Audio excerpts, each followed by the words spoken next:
Pemirsa, hampir setiap tahun terjadi kecelakaan pesawat di Papua, mulai dari tergelincir, jatuh, menabrak gunung hingga hilang. Hal itu menunjukkan penerbangan perintis di wilayah Papua dan wilayah lain di Indonesia memiliki masalah. Dan berikut kecelakaan penerbangan pesawat perintis yang terjadi di Papua.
Pemirsa, kecelakaan pesawat terbang di Indonesia secara umum menurun, namun tidak dengan penerbangan perintis. Persoalannya, penerbangan perintis merupakan alat transportasi vital untuk menghubungkan sejumlah daerah terpencil di Indonesia.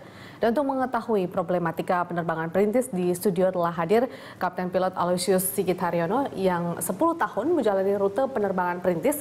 Dan kita juga akan tersambung dengan Majen TNI Heronimus Guru, Deputi Bidang Operasional Basarnas. Terima kasih Kapten Aloysius sudah hadir bersama kami di Berita Satu. Baik, kita ini berangkat dari kemudian kecelakaan pesawat Trigana Air yang terjadi di Papua kemarin. Anda memiliki gambaran sendiri atau prediksi sendiri apa sebenarnya penyebab yang kemungkinan bisa menjadi penyebab kecelakaan pesawat kemarin? Sebagai aviator tetap kita harus menunggu investigasi dari KNKT, baru setelah itu baru kita bisa mengatakan apa penyebabnya ya. Kecelakaan tidak disebabkan oleh satu single factor, jadi banyak sekali ada chain error di situ. Jadi kita tetap harus menunggu dari proses investigasi. Baik, kita akan melihat Papua sebagai wilayah ataupun juga medan terbang dari pesawat Trigana Air ini sendiri begitu. Bagaimana sebenarnya Kapten Alo sendiri yang sudah 10 tahun ya? Menjalani penerbangan perintis itu lebih banyak di Papua atau di beberapa daerah di Indonesia? Hampir seluruh di Indonesia. Hampir seluruh di Indonesia. Kita berbicara tentang Papua kan seperti apa?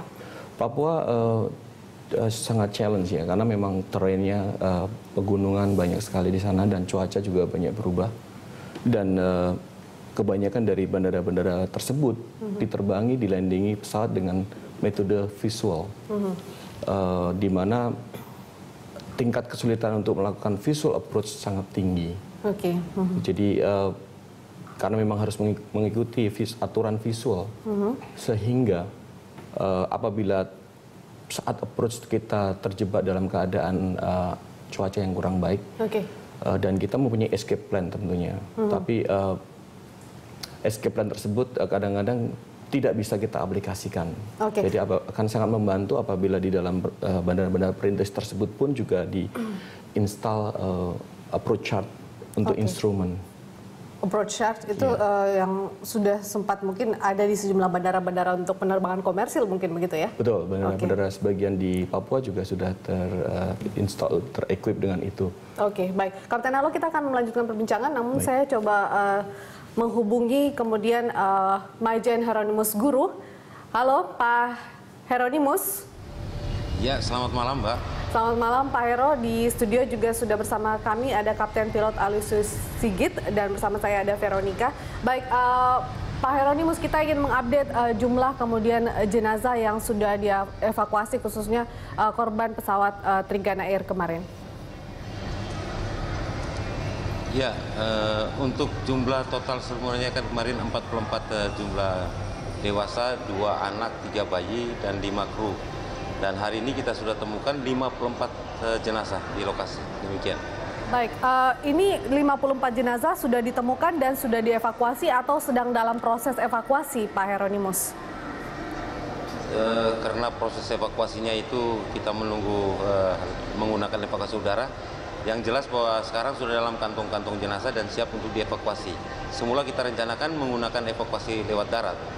Namun waktu yang tidak memungkinkan sehingga Kabasarnas di lapangan langsung memerintahkan besok baru dilaksanakan evakuasi lewat udara menggunakan pesawat Airbus dari PT Freeport dengan cara hoist. Demikian, Pak. Pak Hieronymus, kabarnya kemudian proses evakuasi yang dilakukan akan atau dari tim Basarnas akan menggunakan semacam sistem net system namanya. Itu seperti apa sih Pak proses evakuasi seperti itu? Evakuasi besok menggunakan hoist. Sistem hoist itu helikopter yang digunakan adalah helikopter Bell milik Airbus. Itu nanti mengangkut net atau jaring. Jadi dia hover di atas, kemudian kantung jenazah dimasukkan ke dalam jaringan itu, baru diangkut mulai dari lokasi menuju ke oksibil. Demikian. Artinya dengan menggunakan jaring itu proses evakuasi bisa lebih cepat dilakukan dengan mengangkut lebih banyak jenazah, begitu Pak Hieronymus ya? Ini untuk mempermudah kemudian ya? Ya, betul sekali. Dibandingkan dengan lewat darat, mungkin lebih cepat lewat udara, tergantung cuaca. Pak Hieronymus, seperti apa sebenarnya medan evakuasi di daerah tempat jatuhnya pesawat Trigana Air ini?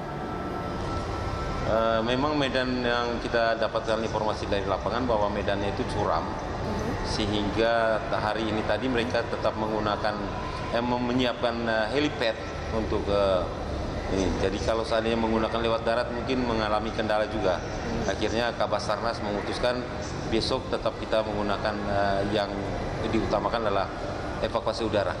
Baik, dengan Anda katakan bahwa medan yang curam, berarti ini bisa dikatakan medan tersebut merupakan medan yang sulit ditempuh begitu oleh tim Basarnas dalam melakukan proses evakuasi ini, Pak Hieronymus? Betul sekali, Mbak. Kita lihat bahwa tadi pagi dengan jarak 4 km, itu tim evakuasi darat itu menempuh kurang lebih 5-6 jam. Nah, ini menandakan bahwa daerah ini memang hutan tertutup lebat, hutan yang masih murni sehingga sulit untuk dijangkau dengan kondisi naik dan turun. Demikian. Ya, berapa banyak sebenarnya anggota Basarnas yang kemudian dikerahkan di lokasi evakuasi ini, Pak Hieronymus? Jadi anggota Basarnas seluruhnya dengan potensi, jadi yang ada di lapangan ada sekitar 50-an masyarakat, kemudian ada 46 TNI Polri di lapangan, ditambah 9 anggota Basarnas. Demikian. Artinya dengan jumlah tersebut itu sudah cukup Pak, atau sebenarnya dari Basarnas masih kekurangan tim untuk melakukan evakuasi ini? Sebenarnya kalau hanya cuma mengumpulkan, tadi kita lihat dengan waktu yang cukup cepat, tim Basarnas bersama potensinya bisa begitu cepat mereka mengumpulkan 54 jenazah. Dan sekaligus mereka juga dalam waktu yang singkat itu bisa menemukan black box. Demikian. Baik, Pak, bagaimana sebenarnya kondisi jenazah hingga saat ini ke 54 jenazah tersebut? Nah, informasi yang kita dapat dari lapangan bahwa kondisi jenazah itu luka bakar dan tidak utuh. Demikian. Anda tadi mengatakan bahwa sudah ditemukan black box atau kotak hitam. Black box tersebut sudah dievakuasi lebih dahulu kah dan sudah diantar kemana, Pak? Tidak bisa dievakuasi karena dari tadi jam 14.00 mengingat cuaca yang begitu gelap, jadi semula direncanakan heli akan menuju ke lokasi untuk mengambil jenazah dan black box, ternyata tidak bisa, sehingga sejak jam 14 waktu Indonesia bagian timur sudah di-close untuk kegiatan, sehingga nanti black box itu akan dikirim bersama dengan jenazah besok pagi. Oke. Baik, Pak Hieronymus, ini kan selain kemudian 54 jenazah, kabarnya pesawat Trigana Air yang kecelakaan kemarin itu mengangkut sejumlah uang.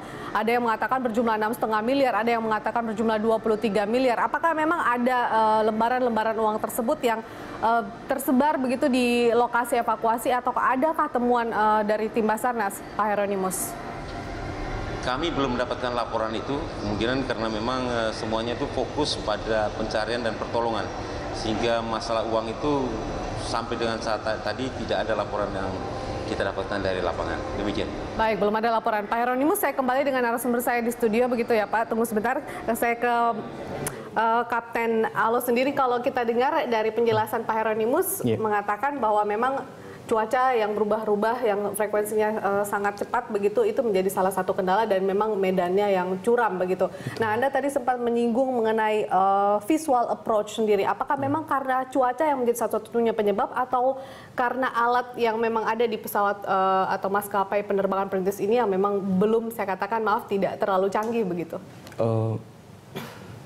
Jadi accident kan memang tidak terjadi karena single factor. Jadi banyak hal yang mengakibatkan terjadinya insiden dan accident tersebut.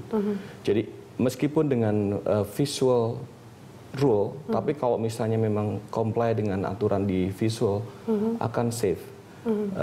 Kalau lebih baiknya memang seperti di Oksibil di-equip dengan mungkin semacam GPS approach, semacam seperti itu.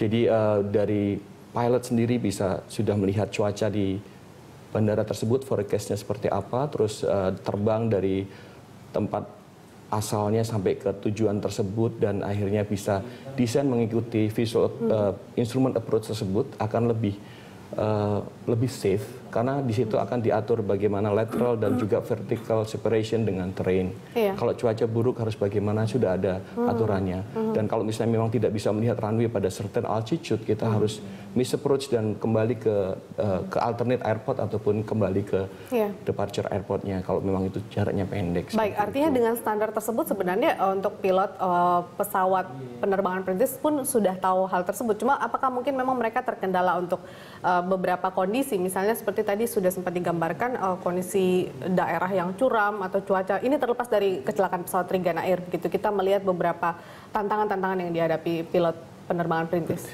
Ya, saya kira itu lagi. Jadi kalau memang forecast weather-nya kita sudah ketahui, terus bagaimana aturan dengan visual ataupun kalau memang di situ ada instrumennya dan kita apply dengan itu, trainingnya sudah bagus.